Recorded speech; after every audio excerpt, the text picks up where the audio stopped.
Vamos analisar uma série de acontecimentos que, à primeira vista, podem parecer totalmente desconectados, mas quando a gente olha mais de perto, surge um padrão bem perturbador no coração do poder brasileiro.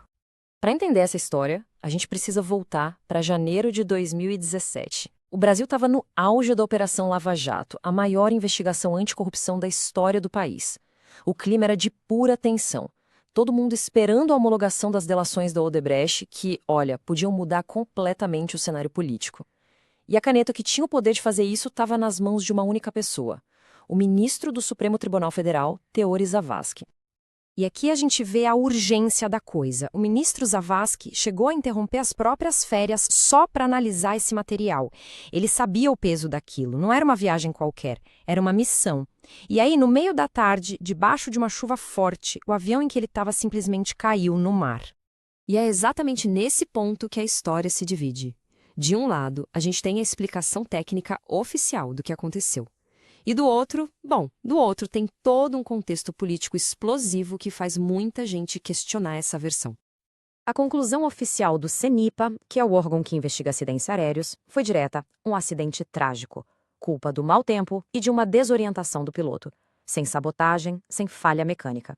Fim de papo, caso encerrado. Só que o timing é o que complica tudo. A morte de Zavascki não só atrasou a Lava Jato, como mudou o rumo dela. A coincidência do momento em que tudo aconteceu é, para dizer o mínimo, bem inquietante. E tem mais um ponto crucial aqui. O ministro Zavascki não era só o relator da Lava Jato no STF. Ele era visto como o freio da operação. Ele já tinha criticado publicamente o que considerava excessos e, num caso bem famoso, chegou a anular uma escuta telefônica ilegal autorizada pelo então juiz Sérgio Moro. Ou seja, ele era a garantia de que a investigação andaria na linha. Com a morte dele, essa barreira de contenção sumiu. Agora a história dá uma virada. Vamos avançar 4 meses no tempo e mudar completamente de cenário. A gente sai do litoral do Rio de Janeiro e vai para uma casa noturna em Florianópolis, Santa Catarina. A noite de 31 de maio de 2017. Parecia uma noite comum numa boate movimentada, mas ela termina em tragédia, com tiros e mortes, adicionando uma camada totalmente nova e chocante a essa história toda.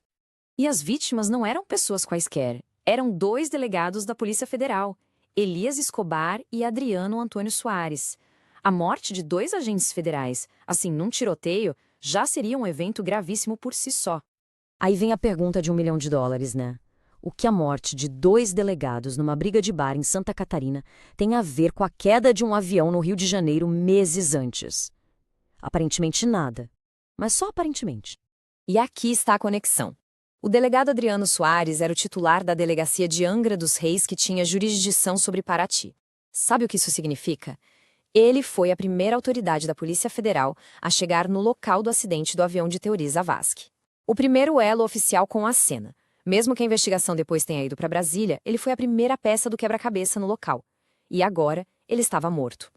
E se essa conexão já é estranha, o que acontece depois, na justiça, é algo que desafia a lógica. Vamos focar agora no homem que foi acusado de matar os 2 delegados federais. Peraí, vamos repassar isso com calma. Um homem é acusado de matar 2 policiais federais. Ele se fere, vai para o hospital e só 2 dias depois da alta, a justiça decide que ele pode esperar o julgamento em casa, em liberdade. Isso é algo que especialistas consideram uma anomalia judicial extrema. Uma decisão tão rápida assim para soltar um suspeito nesse tipo de crime, claro, levantou muitas suspeitas de que tinha algo mais acontecendo por trás dos panos. E a investigação sobre tudo isso nos leva a um lugar físico, um ponto de encontro, de certa forma, de vários personagens e temas dessa história complexa. O nome do lugar é Clube e Escola de Tiro Ponto 38, e ele é bem mais do que um simples clube para quem gosta de armas. É um lugar com raízes profundas na segurança pública local e, mais importante, com conexões políticas que vão até o Congresso Nacional, já que é administrado pelo marido de uma deputada federal. E é aqui que os pontos se conectam de um jeito alarmante. O clube tem ligação direta com uma deputada, que, por sua vez, é investigada por mandar dinheiro público para lá. Era também um lugar frequentado pelos filhos do ex-presidente Jair Bolsonaro. E, talvez o mais impressionante, Adélio Bispo, o homem que deu a facada em Bolsonaro em 2018, passou por esse clube. De repente, esse lugar vira um elo entre política, dinheiro público e violência. Então, quando a gente para de olhar para esses casos como eventos isolados e começa a juntar as peças, um desenho, um padrão começa a se formar. E ele é bem inquietante. Esse resumo aqui diz tudo. Para cada evento, existe uma explicação oficial, que faz sentido por si só. Um acidente de avião, uma briga de bar que deu errado, uma decisão judicial, um negócio como outro qualquer. Mas para cada uma dessas explicações, existe um fato que conecta tudo, uma camada por baixo que aponta para algo muito maior. Parece que a narrativa oficial sempre para um passo antes de explorar essas conexões. E no final a gente fica com essa pergunta no ar. Foi tudo uma série de coincidências trágicas, daquelas bem improváveis de acontecer?